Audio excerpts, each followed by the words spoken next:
My name is James Zimmer. I am here to teach a class on suicide prevention, which is destigmatizing suicide through community awareness.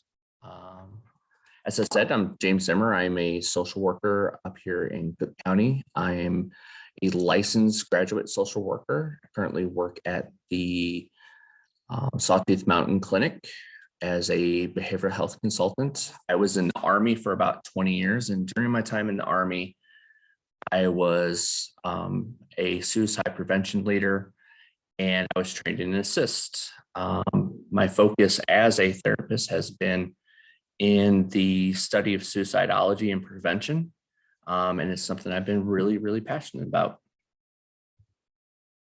What is suicide? The Centers for Disease Control and Prevention classifies suicide as a death caused by self-directed injurious behavior with an intent to die as a result of behavior. And if you look it up in the Merriam-Webster dictionary, it is the active instance of taking one's life voluntarily or intentionally. Go through some of the statistics on suicide. As you can see, looking at this slide, Minnesota actually leads or is above the national average for suicide. And this was, it says it goes up to 2019, but current statistics into 2021 were still about at the same exact level. As you can see here, there seemed to be an uptick going up right about 2029.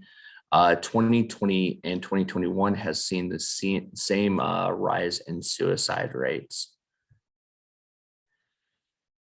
As far as suicide statistics by race, I know the lines on here don't show, but the blue, if you look at 2019, over to the side, that is American Indian and Alaskan Native. Their suicide rate is about almost 3 times what it for white people. As you can see, Black has actually the lowest suicide rates, followed by Asian and followed by white. So going on to this is broken down by age. You can see that ages 45 to 54 are at most risk for suicide.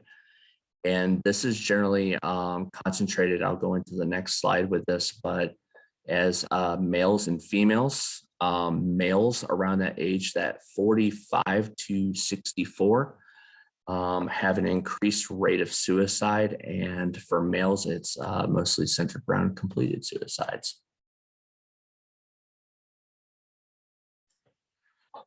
As here, as I said, last slide, this is male versus female. For once again, this is in Minnesota. As you can see, the rate for females is quite a bit lower than males. But to tell you the truth, with females, and this will be covered in another slide as well, females actually have a higher rate of attempting suicide.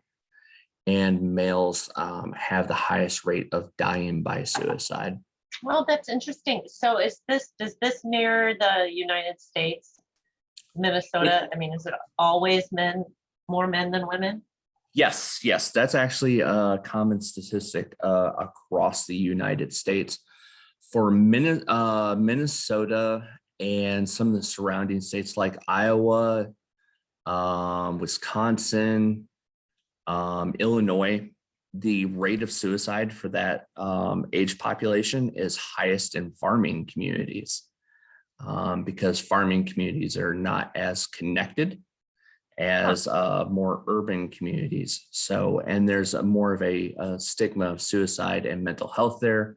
So there's they don't actually seek help as much as other wider urban communities do. Oh, interesting. Okay. And this has got it broken down by numbers. As you can see, the American Indian, Alaskan Native, it's 42.3. This is by deaths per 100,000 the population. So is that 100,000 American Indians? So that would be, if you break it down, so it's 42.3 per 100,000 people. So Just for every people in 100, general. yep. Okay. And as you can see, that's double the US average for that same population. And as you go down, you can see we actually lead the national average except for the white population. Hmm. So for Asian and Black, it's a little bit higher, not significantly higher like the American Indian Alaska Native statistic. And if I'm not mistaken, this is still 2019 numbers. The Centers for Disease Control haven't published those numbers for 2021 yet. So it'd be interesting to see if these numbers shifted. If Mhm. I'm not mistaken, some studies that I have looked at, these numbers have increased over time. So I wouldn't be surprised if the suicide rate, I know it's increased in Minnesota, but it has increased nationwide as well. This is by age. As you can see, it's just as you can see in that last slide with the bar graph, or you can see how generally the number goes up with age and then it kind of goes down towards the latter years. So really that's from that 25 to about 64 age is generally when the numbers kind of almost crest and kind of round out. And as you can see, we once again kind of lead the national average, except for when you get into the 65 to 84 population. Hmm. And this is what I talked about last time, or in a couple slides ago. Suicide statistics reveal that women are roughly 3 times more likely to attempt suicide, though men are 2 to 4 times more likely to die by suicide. Compared to men, women show higher rates of suicidal thinking, non-fatal suicide behavior, and suicide attempts. One of the things that didn't cover when I pulled this from the CDC website is that women are also more at risk for self-harm, meaning like cutting behaviors, anything that doesn't necessarily fall into that realm of actually trying to kill oneself. So common myths about suicide, and I feel like this is such an important topic, especially this first one. Talking about suicide or asking someone if they are suicidal will encourage suicide attempts. That's actually completely false. And as you can see, the first slide of this presentation is destigmatizing suicide. It's not easy to talk about. One of the classes that I went to, especially when I was in the military, called Assist, one of the exercises that we had to do was to role play as someone was suicidal and being able to talk them down. The fact that of trying just the act of asking someone, "Are you suicidal?" Seemed so unnatural, and it was actually hard to do. But just with anything, the more you actually kind of practice this and ask people if they're all right, gets easier over with time. So as you can see, fact talking about suicide prevents the opportunities for communication. Fears shared are more likely to diminish. The first step of encouraging a person with thoughts of suicide to live comes from talking about those feelings, and a simple inquiry about whether or not a person is intending to end their life can start the conversation. However, talking about suicide should be carefully managed. Yeah, So what if if they say yes? so that's where we're going to get into the prevention side and further slides. It's a really useful tool. Okay. To get to that. Another common myth is if a person attempts suicide and survives, they will never make further attempt. The fact is that a suicide attempt is regarded as indicator for further attempts. That is actually true. The more times someone actually tries to kill themselves by suicide, the risk of suicide increases substantially. So that is, if you know someone that has attempted suicide, it's just always good practice anyways to sit there and ask them if they're all right. Most often than not, people that have attempted suicide will feel guilt and shame about the action. So they won't necessarily come out and actually talk about it. So that's why it's very important for people to actually reach out to people, their loved ones, and be able to ask those type of questions. This another one's a big one. I hear this in practice all the time. People threaten suicide or just seeking attention. The fact behind that is all suicide attempts should be treated as though the person has an intent to die. Do not dismiss a suicide attempt as simply being an attention-gaining device. It is likely the young person has tried to gain attention, therefore this attention is needed, and the attention they may get will save their lives. So basically what this is saying is if you're in a position and you have someone, and I hear this a lot with kind of mostly parents with kids, but I also hear it with adults, will sit there and say, oh, they have said the statement a bunch of times and they are just seeking attention. They know if they say that, that will grab our attention. What if you don't pay attention to it? Who knows, you might be right that they might feel like this is a way to get your attention, which is still concerning. But that one time that you decide to kind of brush this off, whether it's an adult or a child will see this as that you just don't care. And they're more likely to commit that act.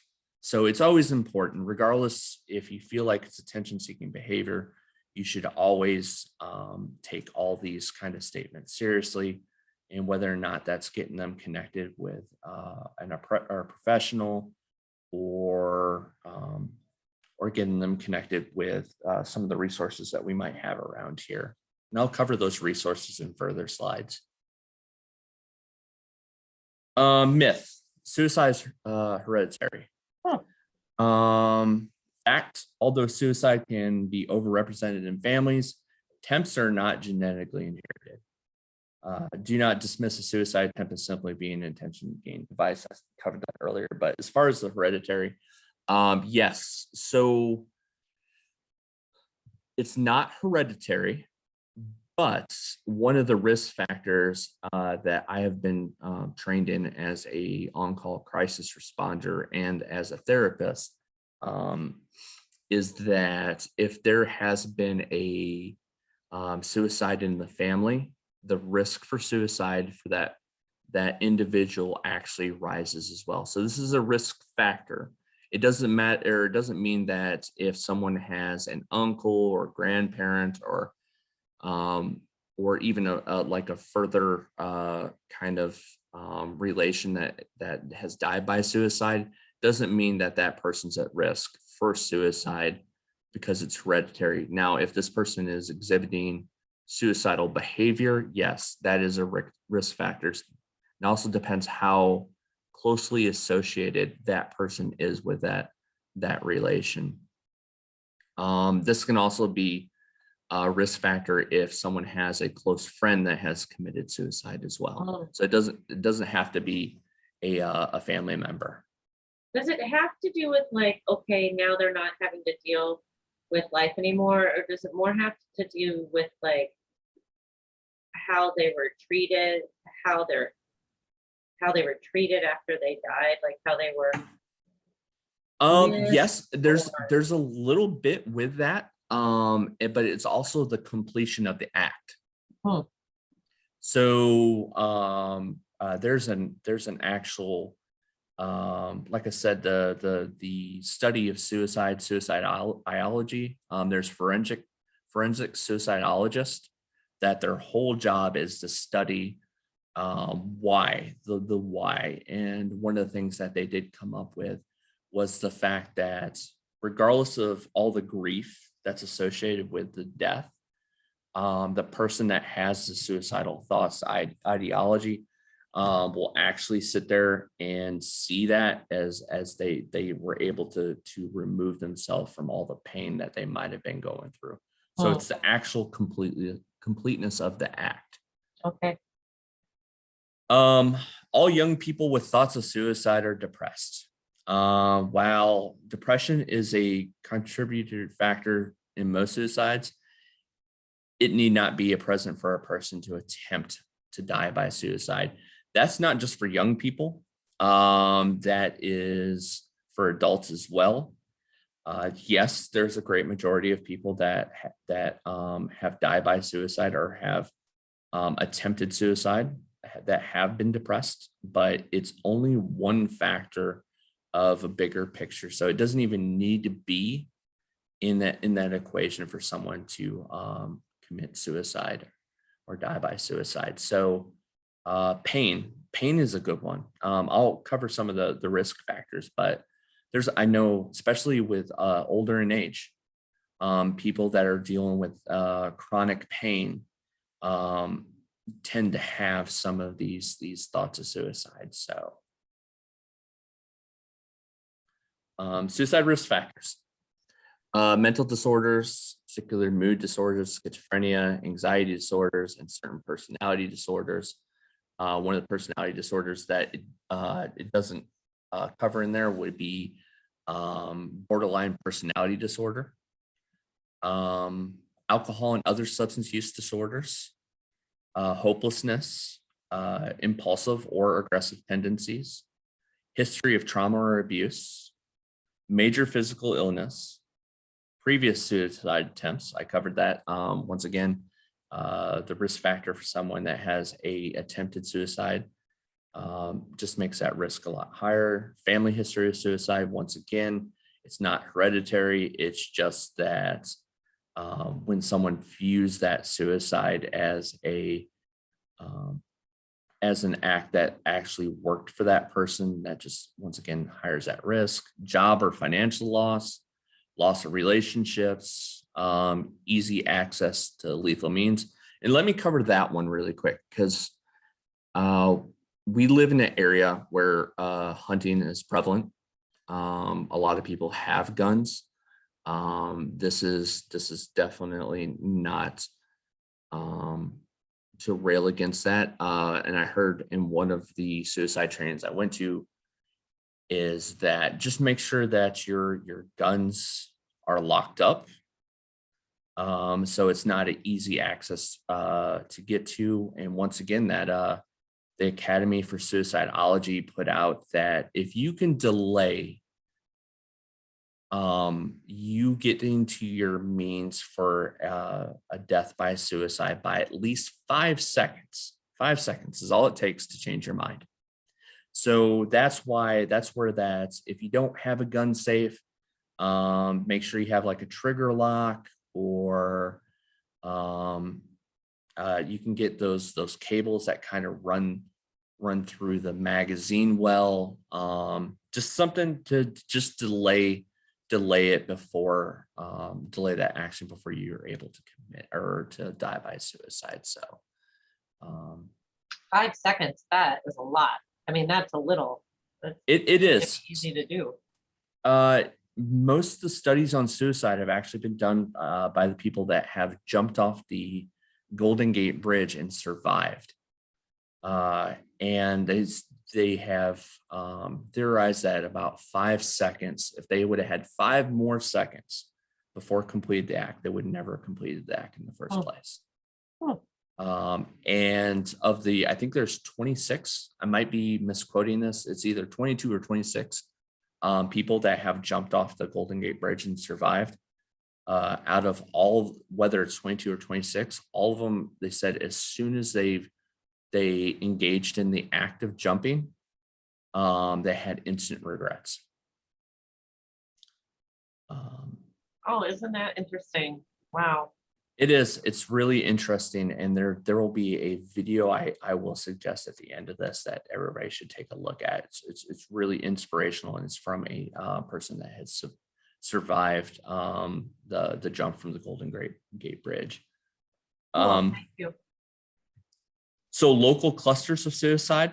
So if I don't remember exactly how long ago it was, but there was, I believe, and I forgot what part of the United States too, but there was a cluster of suicides in high school.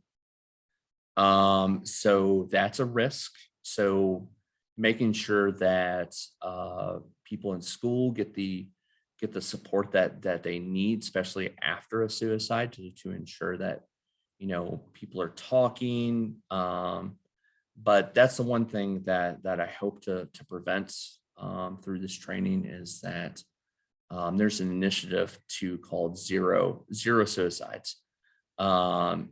So getting people to talk about it that way, people are engaging in the supports around them, which goes into the next one: lack of social support or sense of isolation. That's a big one, especially we're still in the COVID pandemic.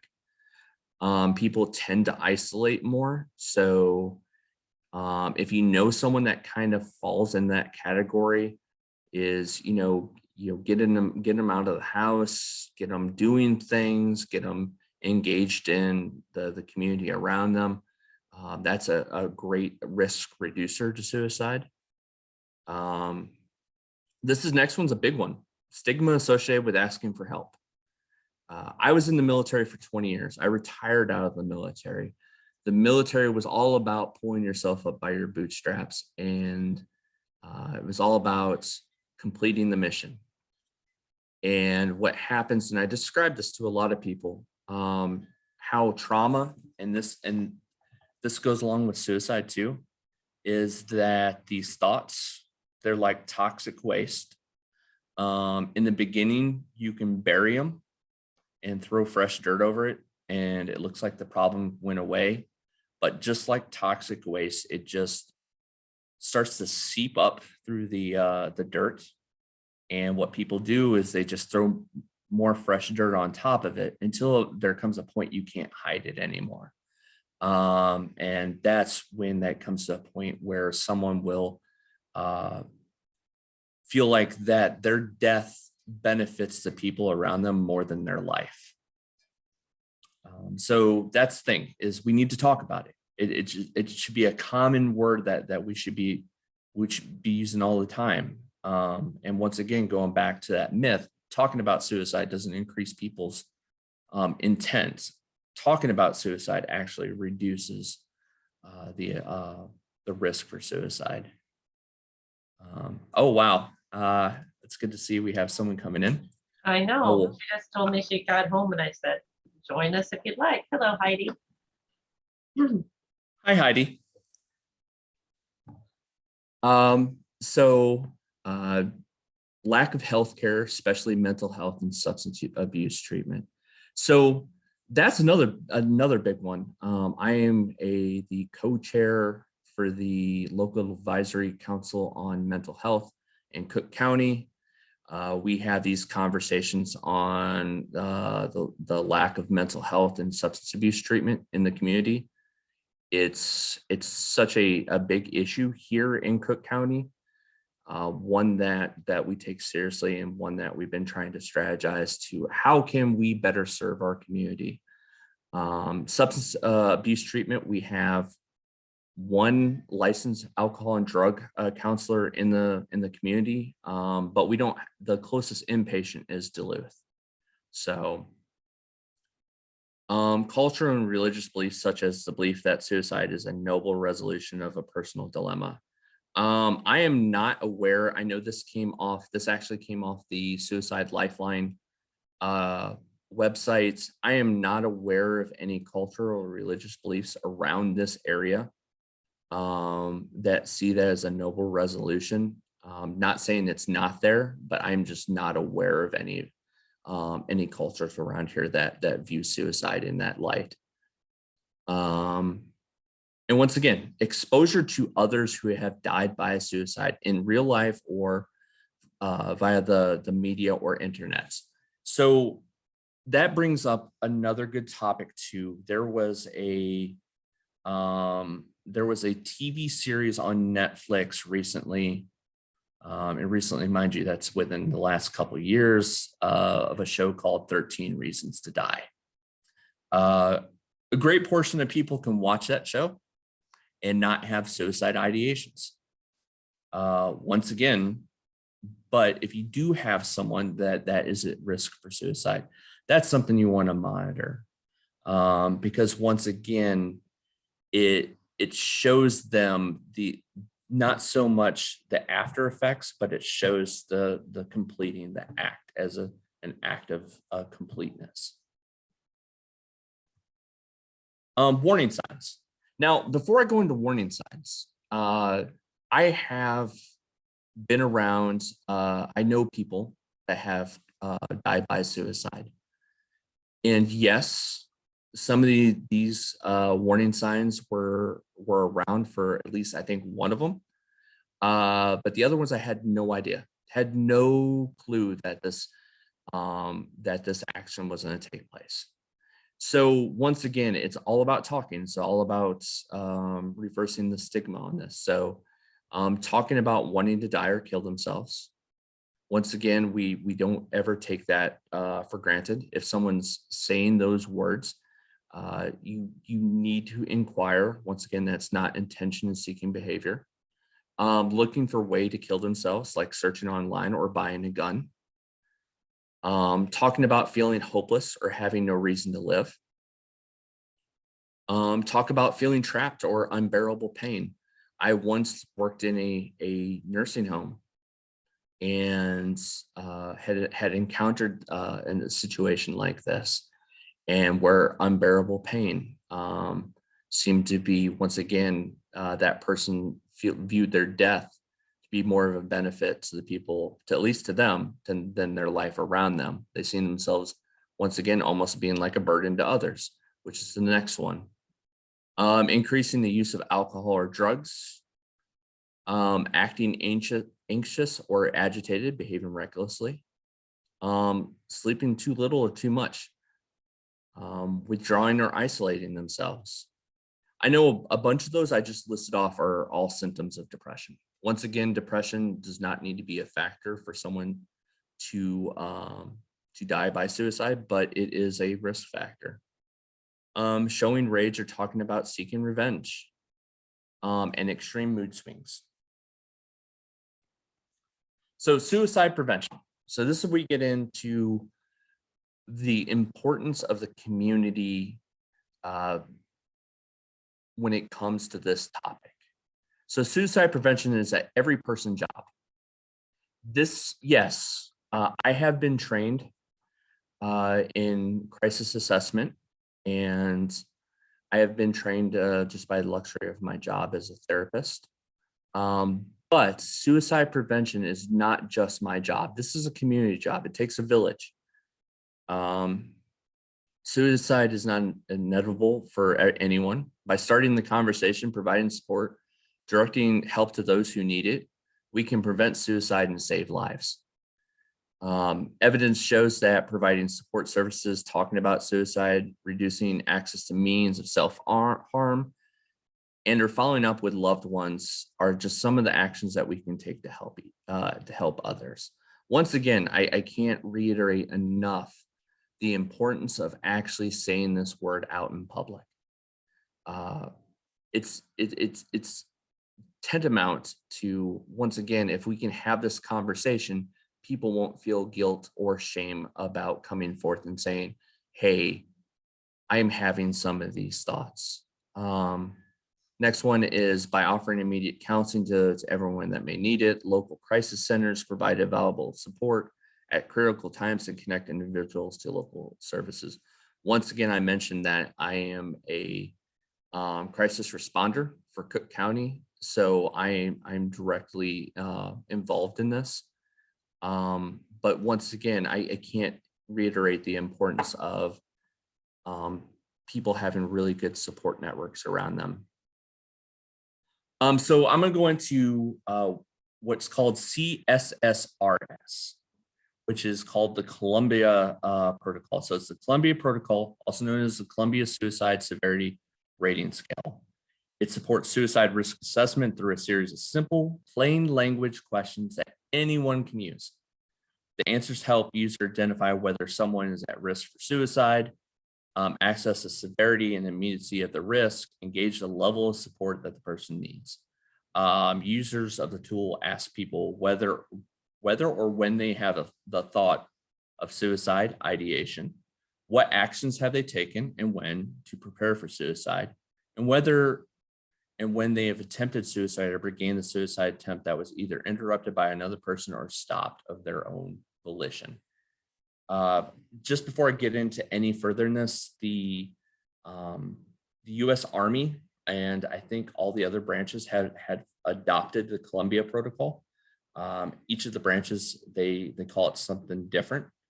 I know the Army calls it ACE, and I can't remember the acronym, what ACE stand for. I know as a company is the first letter, but I can't remember the other two letters. Well, I know E is escort. So asking questions, the protocol administrators ask a series of questions about suicidal thoughts and behaviors. The number of choice of questions they ask depend on the person's answers. Question marks yes or no, as well as how recently the thought or behavior occurred, as scoring of its severity. I'm not going to go into too much because I know this is kind of some kind of wordy stuff when it comes to CSSRS. But once again, I'm going to show you, I'm going to actually go to the website and show you what that tool looks like.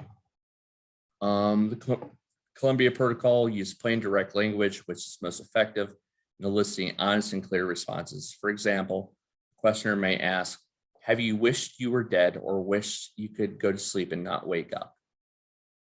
Have you been thinking about how you might kill yourself? Have you taken any steps towards making a suicide attempt or preparing to kill yourself, such as collecting pills, getting a gun, giving valuables away, or writing a suicide note? Determining next steps. So this is more for organizations. Basically, if you're an organization and is kind of interested in CSSRS, you kind of make that protocol, determining whether or not this person needs referral, hospitalization, or needs to get some counseling. The Columbia Lighthouse Project provides many examples of triage documents that Columbia Protocol users use in hospital, primary care practice, behavioral health care facilities, military services I mentioned, prisons and other settings employ and make these decisions. The project also provides assistance to any organization that is thinking through its policy and establish a care plan. The big takeaway in that is I believe every single organization, whether you're a small business or a big business, this is something that should be talked about. I learned later on in my leadership in the military that your employee is much more than the work that they do in front of you day in and day out. It's equally important to kind of get involved a little bit and ask them how their personal lives is going. Just realize that their work is just one aspect of their life. So the CSSR or CSSRS, no, it's a lot of words. Let me go back. So I'm going to actually go to the website. I'm going to show you on the website.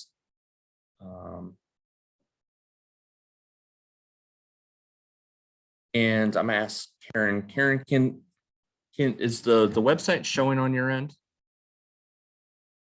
She can hear me.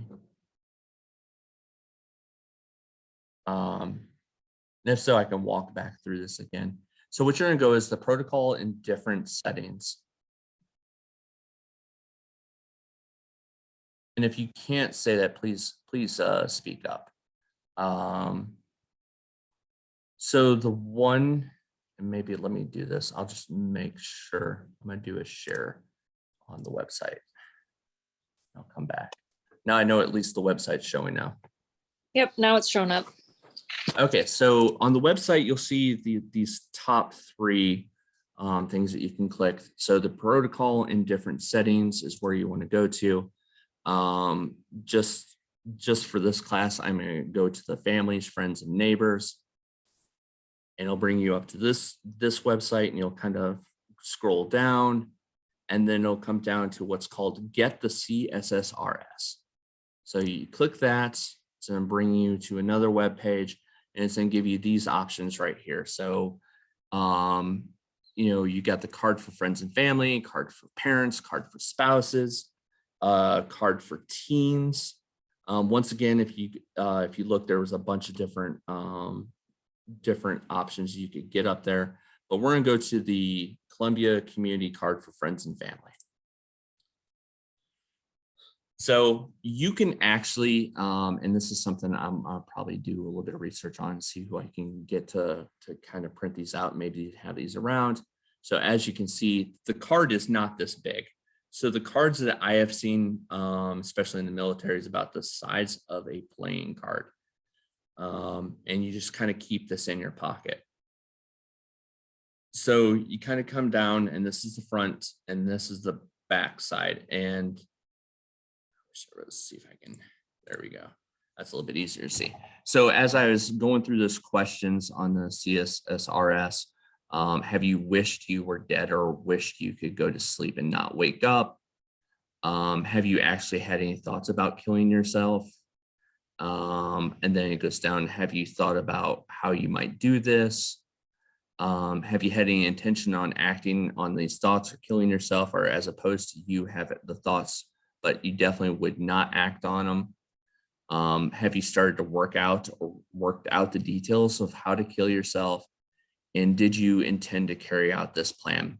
And then always ask question 6, have you done anything, started to do anything to prepare to do anything to end your life? So as you can see, the interesting, and the reason why I like this is because even in my job, it's really hard to assess risk because there's a point where you should be doing a referral to the emergency department or calling a crisis line, or there's or hey, maybe you should go see a therapist or a counselor. So as you can see, this kind of takes that out of the out of your hands. Like if you go down here, it says any yes indicates someone should seek behavioral health care. However, if the answer is 4, 5, or 6 is yes, then you need immediate help. You need to go to an emergency room. That 1-800-273-8255 is the suicide prevention lifeline. Text in 741-741 is their text feature, or call 911. But the big thing is, and this is key, is that you should stay with them until they're evaluated. So what I'll do is I'll back up. I'll go back just to show you what the teens one looks like. It's no difference. It's the same thing. It just has a little different illustration, but the same exact questions. That being said, I'll even go up here really quick. Even going to governments, it's the same thing. You'll go down to this button here, and first responders, coaches, corrections, law enforcement, firefighters, EMTs. I mean, they pretty much have this covered for every category. Once again, it's really simple questions to actually ask. And if there's any organizations that come forward and actually see this training, I would almost, not only would I encourage you to print these off for your employees, I would actually encourage you to, if you can set aside time to run your employees through this, have them ask those questions. Once again, when I went through that training a long time ago, one of the hardest things that I had to ask during our role play was, are you suicidal? do you have thoughts of wanting to kill yourself? Saying those out loud was extremely hard. And I had been a suicide prevention leader for a couple years before that. And I guess that was never a question I'd ever had to ask. So actually the action of actually asking the question is really, really important. So without any further questions, or does anybody have any questions on the CSSRS, the Columbia Protocol? If not, I will move back to the slides.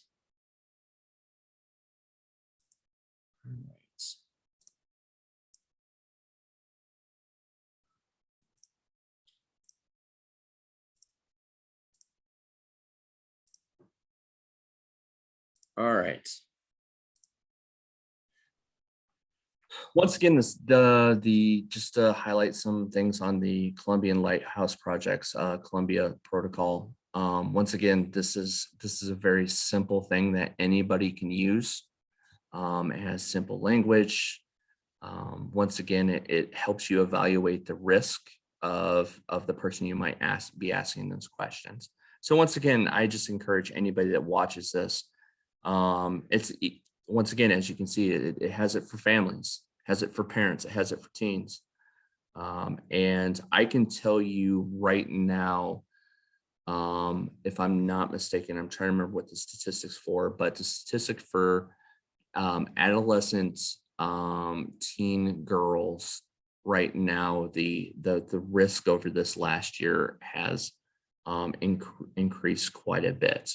So once again, this is just as important to be asking your kids, especially if they seem down, they seem depressed, or they're having these mood swings.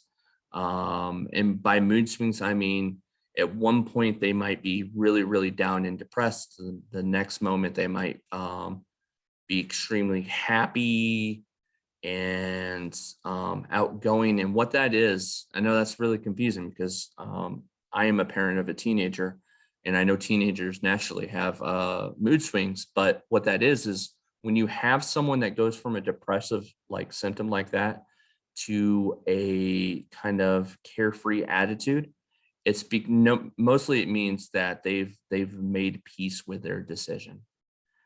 So once again, it's really important to sit there and ask these questions. The last part of this training that I want to highlight is lost survivors. It's such a critical thing to cover.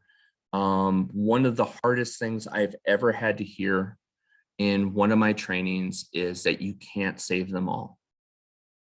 That if someone has made peace with the decision to die by suicide, and they're already at the point of engaging in that act, here comes up this next part of the slides. So what happens with the people that are left behind? Some of the things you can do is find a support group. You would be absolutely surprised how many people that are around that have gone through this, and it's really important to connect with those people because, and I see this in my own practice, not so much this topic, but one of the things, and I can say this as a service member, is when you go to talk to someone that hasn't experienced this, it's really hard to sit there and talk to them because they haven't gone through it. So finding people that have gone through this is it's such a great thing to be able to talk about it, get it out. Once again, just like talking about suicide, talking about what happens after is equally important. Do what feels right to you. This came off the once again the Suicide Lifeline website. You can find some of this stuff on there. Once again, I'll kind of go over that towards the end. But don't feel pressured to talk right away. Do what feels right to you. If you choose to discuss your loss, speaking can give your friends and family the opportunity to support you in an appropriate way. Sometimes you got to wait. Sometimes It's not the appropriate time to talk about it. But the key in this, once again, is you need to eventually be able to express these emotions. Writing, man, I know there's so many people out there that hate this when this is an assignment that you get in therapy. But writing your feelings is super duper helpful. Write a letter to your lost one. I always get, well, if I write a letter, why am I write a letter to someone that's never going to receive it? Writing the letter is not for that person. It's not for the person that's not here anymore. Writing that letter is for you.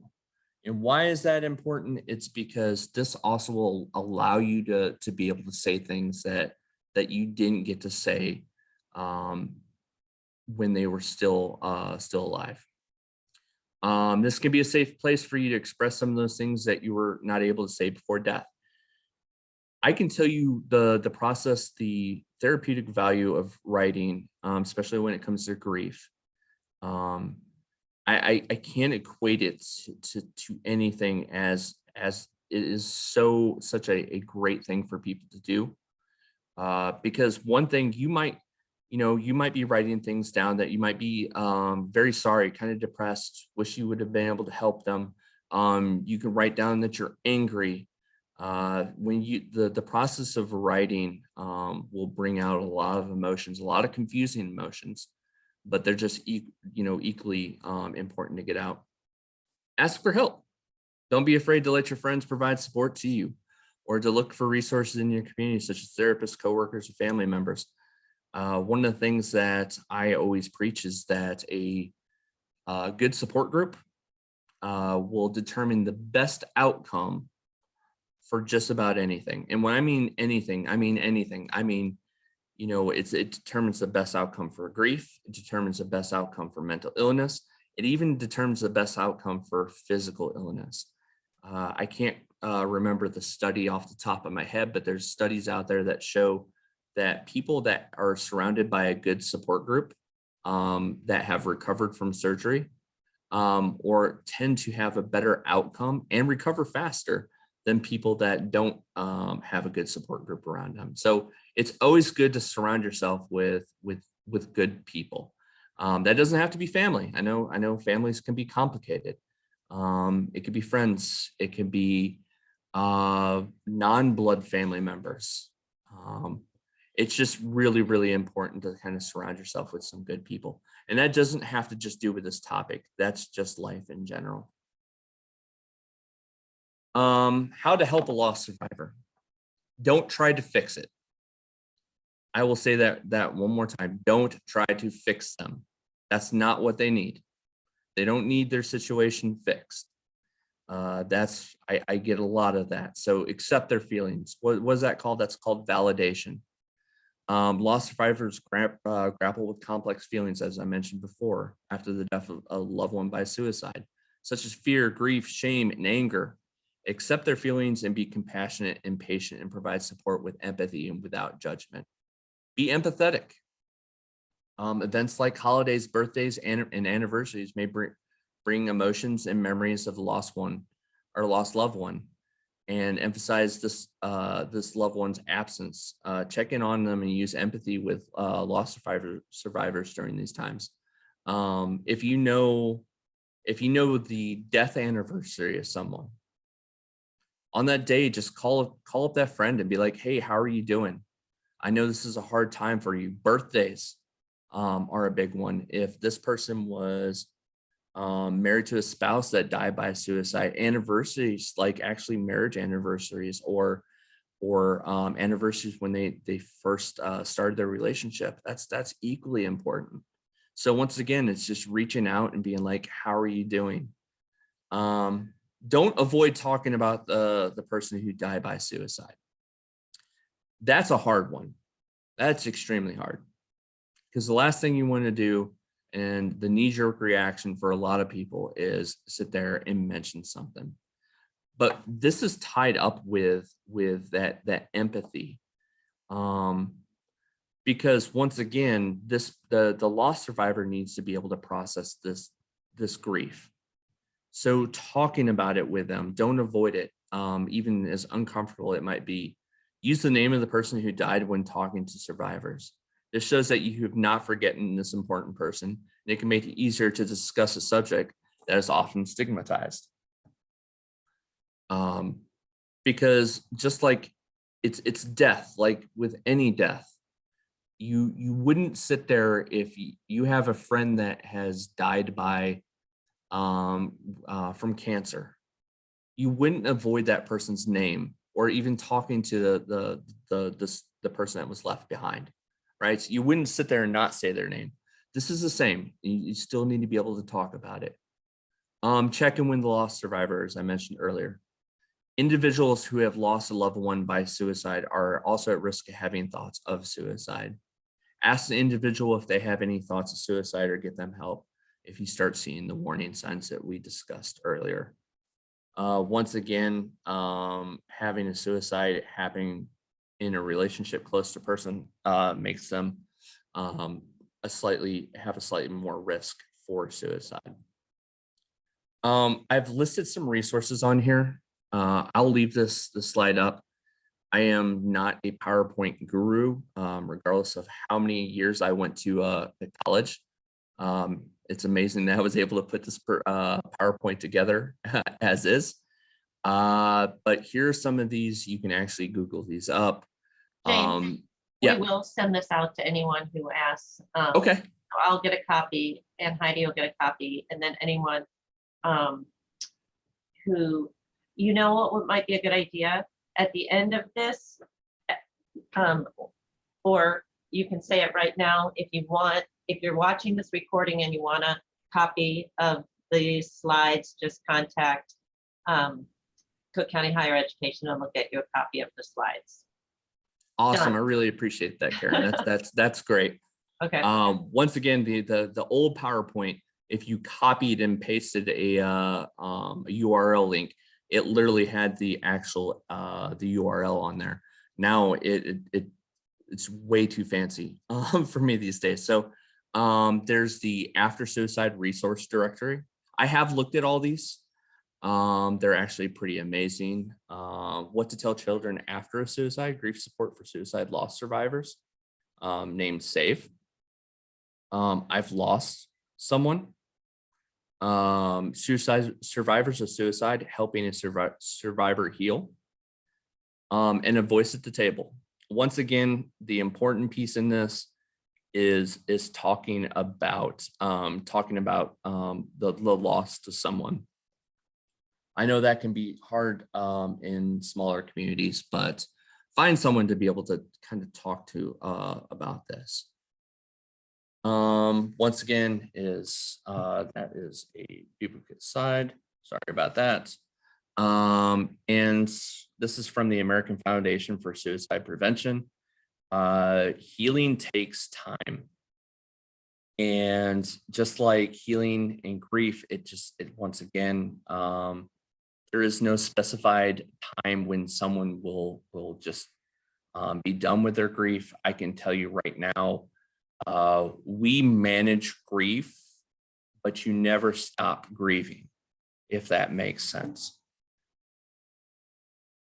Here's some of the resources: the National Suicide Prevention Lifeline, their phone number. I forgot to add the text, but that's covered in one of the other slides. The Lifeline chats.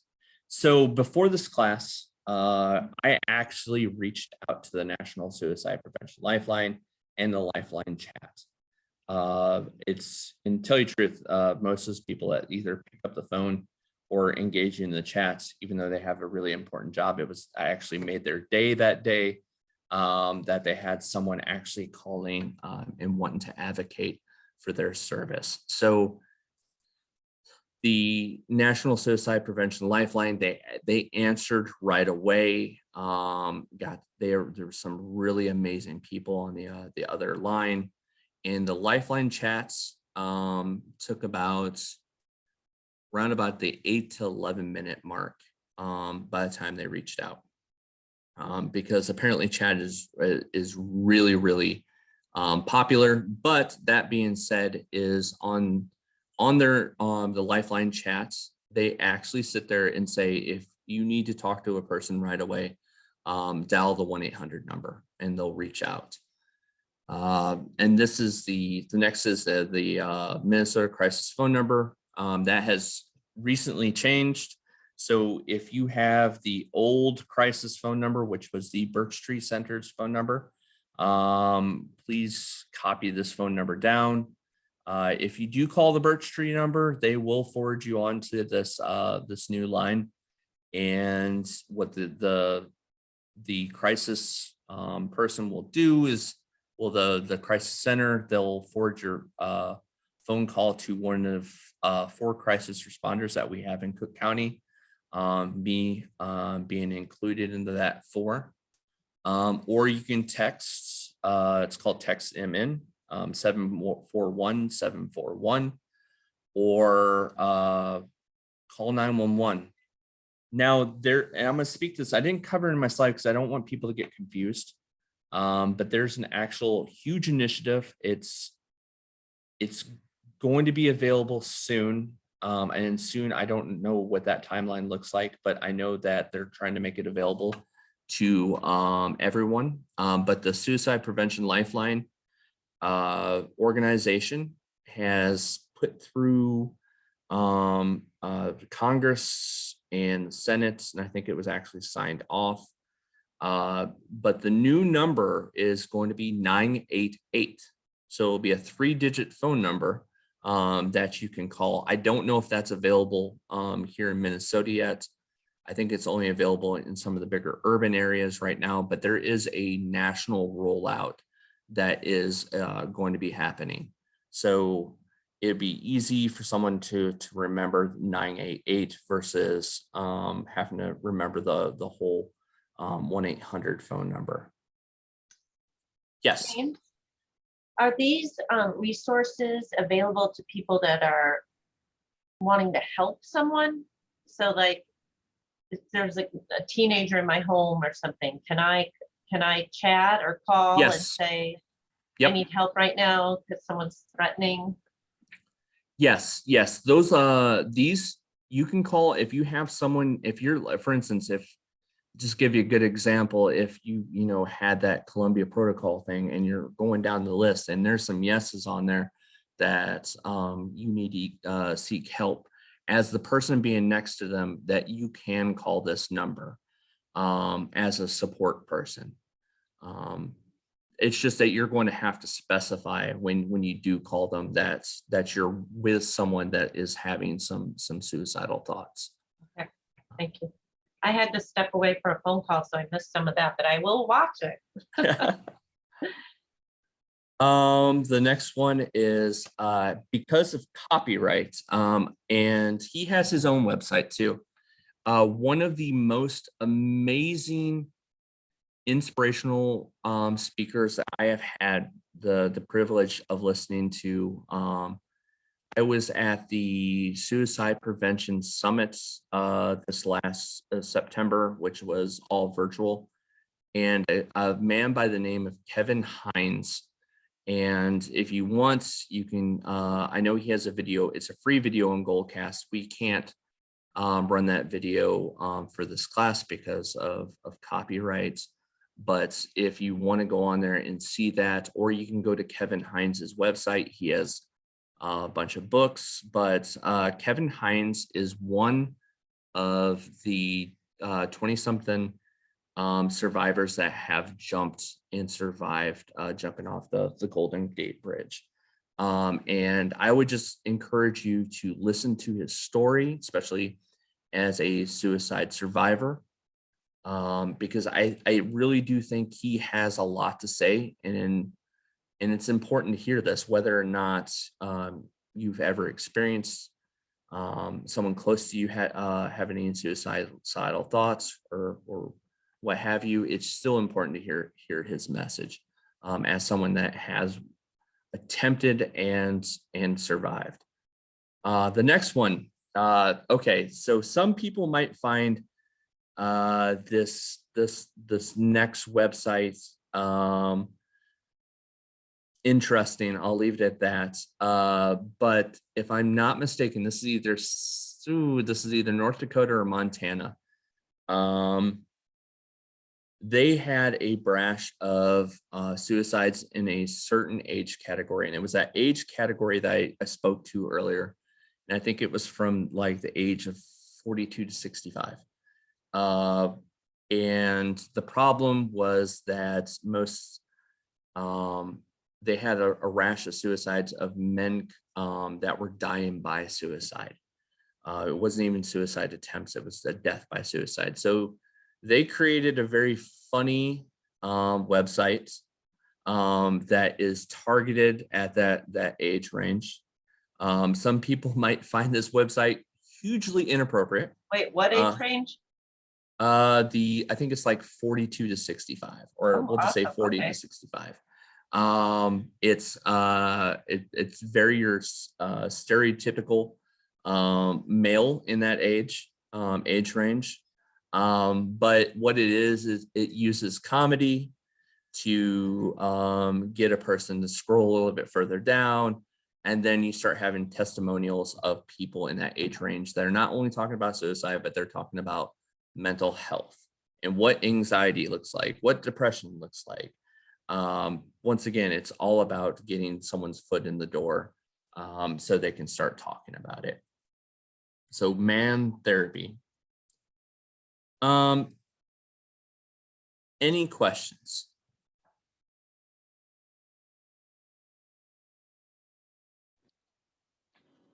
No questions, but thank you. Yeah, I